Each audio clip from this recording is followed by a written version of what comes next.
اے عقل مندو، کبھی کبھی خود سے بات کیا کرو اور اپنے نفس کو تسلی دیا کرو، اطمینان دیا کرو۔ خود سے کہو اے نفس، اگر آج تم نے اپنی خواہشات اور حرام چیزوں پر صبر کیا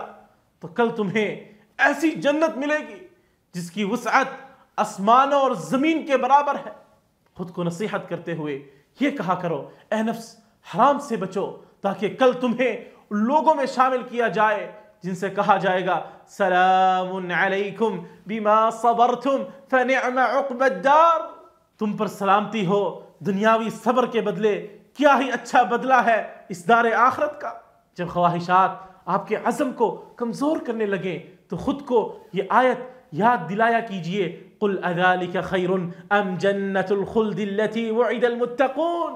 یہ بہتر ہے یا وہ ہمیشہ کی جنت جس کا متقی لوگوں سے وعدہ کیا گیا ہے۔ اور اپنے آپ کو اس آیت سے بھی آگاہ کیا کریں، افمن یلقی فی النار خیر ام من یأتی آمنا یوم القیامہ،